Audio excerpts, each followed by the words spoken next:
ये कहानी एक ऐसी लड़की की है जो अपनी कमियों और खामियों के बारे में सुन सुन के इतना परेशान हो जाती है कि अनजाने में एक खौफनाक कदम उठा लेती है, जिसका भुगतान उसे अपनी मौत की सूरत में भुगतना पड़ता है। मूवी के स्टार्ट में हम अपनी इनोसेंट सी हीरोइन टिंजा और उसके भाई मेटियस और उसकी मॉम डैड से मिलते हैं, जो कि एक आइडियल फैमिली लग रहे थे। टिंजा की मॉम प्रोफेशन से एक ब्लॉगर है, जिनका एक नंबर चैनल है। वो अपने ब्लॉग में लोगों को एक आइडियल ड्रीम फैमिली से मिलवाती है। वो लोगों को ये दिखाना चाहती है कि वो कितनी परफेक्ट है और उनकी फैमिली एकदम आइडियल फैमिली जैसी है। लेकिन सोचने की बात ये है कि क्या सच में ऐसा है या ये बस दुनिया को दिखाने के लिए किया जाता है। अगर ऐसी कोई बात है तो उसकी मॉम जरूर कोई साइको औरत है, क्योंकि कोई नॉर्मल इंसान ऐसे अपने वाह वाह करवाने के लिए अपनी फैमिली की भावनाओं से नहीं खेलता। एक दिन ब्लॉग की शूटिंग के दौरान एक हादसा हो जाता है। अचानक उनकी खिड़की से क्रो टकराता है। टिंजा जैसे उसे देखने के लिए खिड़की खोलती है तो वो उड़ के अंदर आ जाता है और बहुत नुकसान करता है। सब कुछ तहस नहस करने के बाद जब आखिरकार वो थक जाता है तो शांत हो जाता है। टिंजा उसे एक कपड़े में लपेट के बाहर छोड़ने जाती है, लेकिन मॉम कहती है इसे मुझे दो, इसने जो इतनी तबाही मचाई है उसका खामियाजा तो इसे भुगतना होगा। मॉम क्रो को पकड़ती है और उसकी गर्दन तोड़ देती है। फिर वो टिंजा से उसे बाहर डस्टबिन में फेंकने को कहती है। टिंजा को ये सब बहुत बुरा लगता है। वो चाह के भी अपनी मॉम को कुछ नहीं कह सकती। वो खामोशी से उसे डस्टबिन में फेंक कर घर आ जाती है। लेकिन फिर हम डस्टबिन को देखते हैं जिसमें क्रो हिल रहा था। अब यहाँ सवाल ये है कि क्या वो कौवा कोई मायावी था। अगली सुबह टिंजा देखती है कि उसके घर के पास एक फैमिली रहने आई है। उनकी भी एक बेटी थी जिसका नाम रीटा था। रीटा टिंजा की एज की ही है, जिस कारण उनमें अच्छी दोस्ती हो जाती है। रीटा टिंजा को अपने घर बुलाती है, लेकिन मॉम मना कर देती है, क्योंकि पढ़ाई के साथ साथ टिंजा जिम्नास्टिक भी करती है और कुछ दिनों में उसका कंपटीशन होने वाला है। मॉम का कहना है कि अभी उसे सिर्फ अपने कंपटीशन पे फोकस करना चाहिए। यहाँ हमें कुछ हद तक तो पता चल जाता है कि उसकी मॉम कितनी स्ट्रिक्ट है। रात को जब सब सो जाते हैं तो टिंजा को कुछ आवाजें सुनाई देती है, जो कि क्रो की लग रही थी और सामने जंगल से आ रही थी। टिंजा उस आवाज का पीछा करने लगती है, लेकिन जंगल जाने से पहले वो घर के बाहर वाली डस्टबिन चेक करती है, जहाँ से क्रो गायब हो गया था। अब वो जानना चाहती है कि आखिर वो गया कहाँ। टिंजा को जंगल में वो क्रो दिखता है जो गर्दन टूटी होने की वजह से हिल भी नहीं पा रहा था और दर्द से कराह रहा था। टिंजा उसे इस दर्द से हमेशा के लिए मुक्ति दे देती है। वो उसे एक बड़ा सा पत्थर मारती है और उसका सिर बुरी तरह कुचल देती है। टिंजा को वहाँ एक अंडा दिखाई देता है, जिसे वो ये सोच के उठा लेती है कि शायद ये इस क्रो का है और उसका बच्चा बेचारा तो दुनिया में आने से पहले ही अनाथ हो गया। टिंजा वापस कमरे में आकर उस अंडे को रखकर सो जाती है। नेक्स्ट सीन में हम इनकी परफेक्ट लाइफ के कुछ वीडियो देखते हैं, जिसे एक बात तो कंफर्म हो जाती है कि मॉम ही मीन है। वो अपनी खुशी के खातिर सब कुछ त्याग सकती है। वो अपने ब्लॉग्स को लेके इतनी सीरियस है कि वो उन्हें बेहतर बनाने के लिए कुछ भी कर सकती है। आखिर करे भी कैसे ना, उनकी अच्छी खासी कमाई होती है इस शो ऑफ से। मॉम अपने बच्चों पर कड़ी नजर रखती है, स्पेशल टिंजा पे। टिंजा की कोई दोस्त नहीं है, क्योंकि मॉम के मुताबिक अभी उसे करने के लायक बस दो काम है, नंबर 1 पढ़ाई और दूसरा जिम्नास्टिक प्रैक्टिस। ये सब देखने के बाद इस बात से तो पर्दा हट जाता है कि इस फैमिली में परफेक्शन नाम की कोई चीज नहीं है। सबसे अमेजिंग तो डैड है, जो किसी के मामले में बोलते ही नहीं। उनका होना या ना होना एक बराबर है। एक दिन जिम्नास्टिक क्लास के बाद जब टिंजा घर आती है तो अपनी मॉम को एक टैरो नामी आदमी के साथ बड़ा फ्रैंक देखती है। टैरो एक इलेक्ट्रिशियन है और उसके मॉम का दोस्त भी है। टिंजा को अच्छा नहीं लगता अपनी मॉम का उसके साथ इतना चिपकना, लेकिन वो कर भी क्या सकती है। वो अपने रूम में आके अंडे को देखने लगती है, जिसके अंदर से जोर जोर से दिल धड़कने की आवाज आ रही थी। कुछ दिन बाद टिंजा जब उस अंडे को दोबारा देखती है तो अपने साइज से डबल हो गया था, इसलिए अब वो उसे अपने टेडी में छुपा देती है। टिंजा जिम्नास्टिक क्लास में रीटा को देखती है और परफॉर्मेंस के दौरान वो टिंजा से अच्छा परफॉर्म करती है। उस दिन टिंजा की मॉम टिंजा की प्रैक्टिस देखने आई थी और रीटा की इतनी अच्छी परफॉर्मेंस देख के इस बात को हजम नहीं कर पाती, इसलिए क्लास खत्म होने के बाद वो खुद टिंजा को प्रैक्टिस करवाती है और तब तक करवाती रहती है जब तक उसके स्टेप्स परफेक्ट ना हो जाए। इसी चक्कर में उसके हाथ में छाले बन जाते हैं। कोच मॉम को उसे इतनी प्रैक्टिस करवाने से मना करती है, लेकिन वो तो अपनी मर्जी के मालिक है। मॉम के ऐसा करने की एक वजह ये भी थी कि वो कंपटीशन के फाइनल पार्ट का ब्लॉग बना के लोगों को दिखाना चाहती थी कि उनकी बेटी कितनी परफेक्ट है, लेकिन इस सब के लिए उनका कंपटीशन जीतना जरूरी था। अब नौबत ऐसी आ गई थी कि टिंजा अपना वजूद तो जैसे भूल ही चुकी थी, वो मॉम से ज्यादा अंडे के करीब थी। मॉम टिंजा को बताती है कि वो बिजनेस मीटिंग के बहाने टैरो के घर रातें गुजारती रही है क्योंकि वो टैरो से प्यार करती है और कल भी वो वहीं जाने वाली है। मॉमी ये बात इतनी आराम से बोल रही थी कि जैसे ये बहुत मामूली सी बात हो, लेकिन टिंजा करती भी तो क्या, मॉम उसे इस बात को राज रखने को कहती है। टिंजा मॉम को कुछ कहे बिना अपने कमरे में अंडे से लिपट के रोने लगती है। यहाँ हम एक हैरान करने वाली चीज देखते हैं, टिंजा के आंसू अंडे में गिर रहे हैं, फिर अचानक वो अंडा क्रैक होने लगता है और उसमें से एक हाथ बाहर निकल आता है जिसे देखकर वह डर जाती है। अंडे में से एक बहुत ही खौफनाक सी क्रीचर निकलती है जो दिखने में तो एक परिंदे जैसी थी, लेकिन वो इतनी बड़ी और डरावनी आवाज निकालती है जिसकी आवाज उनके डैड रूम में आ जाते हैं। लेकिन तभी वो परिंदा खिड़की से बाहर चला जाता है। टिंजा डैड से कहती है कि उसके रूम में एक परिंदा घुस आया था जो अब जा चुका है। टिंजा को लगता है कि वो परिंदा अब दोबारा नहीं आएगा, लेकिन ऐसा नहीं होता। अगली रात वो परिंदा कमरे में दोबारा आता है जिसके हाथ में कांच का टुकड़ा घुस गया था। वो टिंजा का हाथ अपने सर पे रख के हिलाने लगता है क्योंकि वो उसे अपनी मॉम समझता है। आहिस्ता आहिस्ता टिंजा का डर खत्म होने लगता है और वो उससे बिल्कुल ऐसे प्यार और केयर करती है जैसे एक मॉम अपने बच्चे को करती है। यानी वो उसे नहलाती है, अपने कपड़े देती है, खाना खिलाती है वगैरह वगैरह। यानी वो सब जो अपनी मॉम से एक्सपेक्ट करती थी वो सारी कोशिशें वो उस पे पूरी कर रही थी। कुछ देर बाद जब वो सोए होते हैं तो उन्हें रीटा के पेट डॉग की आवाज आती है। डॉग की आवाज से टिंजा डिस्टर्ब हो रही थी। टिंजा को डिस्टर्ब देख वो परिंदा जाता है और उसके बाद जो हम देखते हैं उस पे यकीन करने से पहले चौंकते जरूर हैं। वो क्रिएचर टिंजा के ऊपर बैठी थी और रीटा का डॉग उसके साइड पे मरा पड़ा था। टिंजा को ये सब इतना खराब लगा कि वो फौरन से वोमिटिंग करने लगती है। टिंजा डॉग की लाश को गार्डन में दफना देती है, लेकिन उसे ऐसा करते हुए उसका भाई देख लेता है जो अगले ही दिन मौका पाते ही अपनी मॉम डैड को सब बता देता है। वो सोचता है टिंजा को अब डांट पड़ेगी, लेकिन उसको खुद ही डांट पड़ जाती है क्योंकि मॉम डैड को उसकी बात पे यकीन ही नहीं आता। कुछ दिन ऐसे ही गुजर जाते हैं। टिंजा का रिलेशन अब परिंदे के साथ काफी मजबूत हो गया था। टिंजा उसे हर पल ये एहसास दिलाने की कोशिश करती थी कि वो खूबसूरत है। फिर टिंजा अपने बारे में सोचती है कि मेरी मॉम को मुझ में सिवाय बुराई कुछ नजर ही नहीं आता। कुछ दिन बाद टिंजा को उस क्रिएचर के लुक्स में बदलाव नजर आने लगता है, यानी उसके सिर पर टिंजा की तरफ बाल निकल आते हैं और अब वो कुछ वर्ड्स भी बोल सकता था जिसे सुनकर टिंजा समझ आती है कि वो एक फीमेल है। टिंजा अब उसका नाम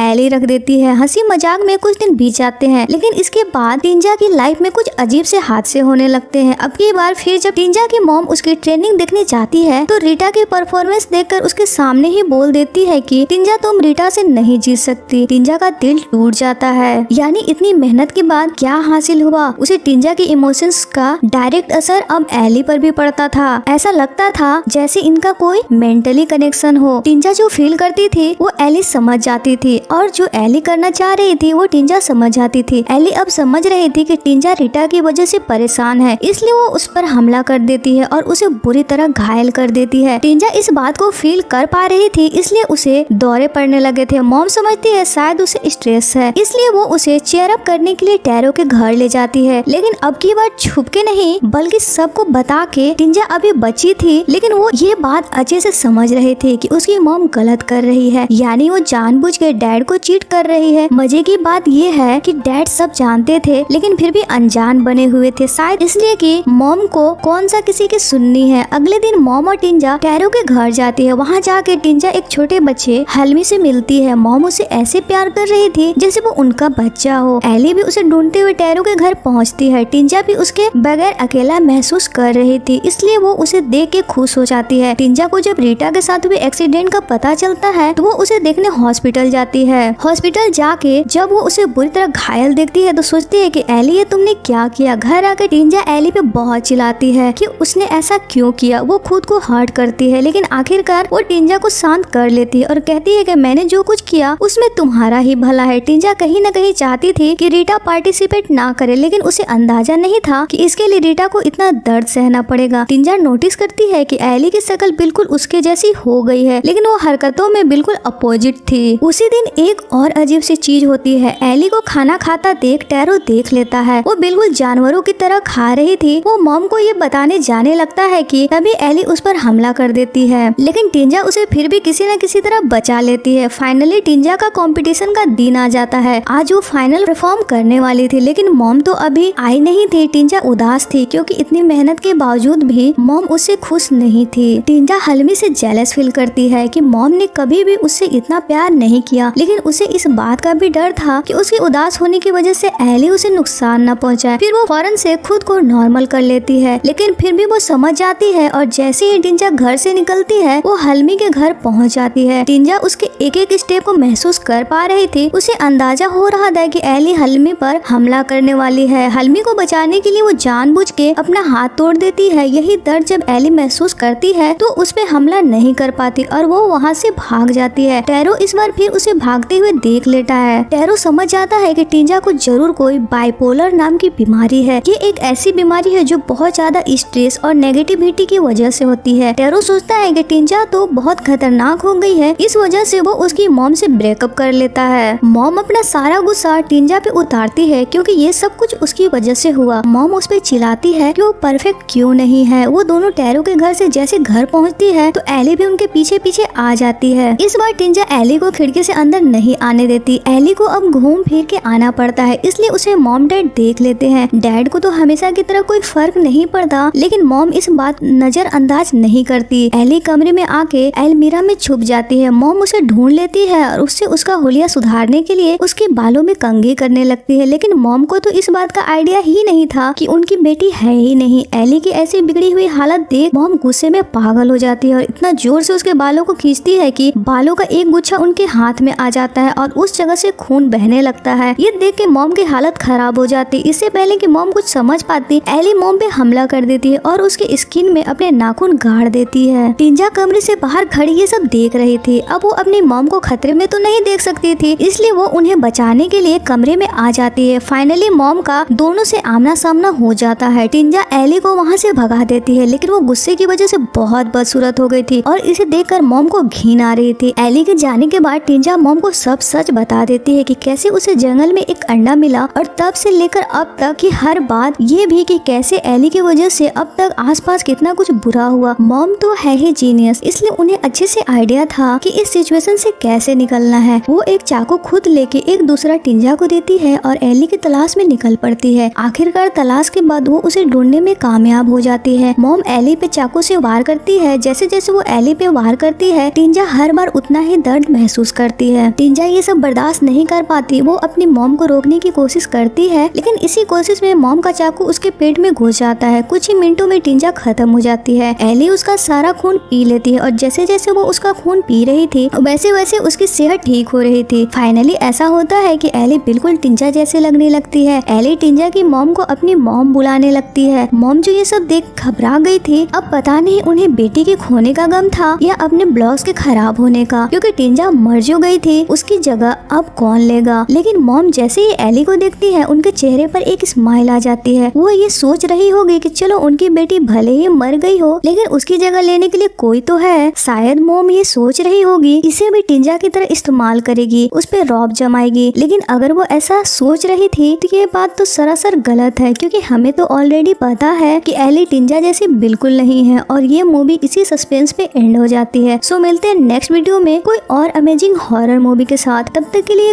good luck. Thank you for watching.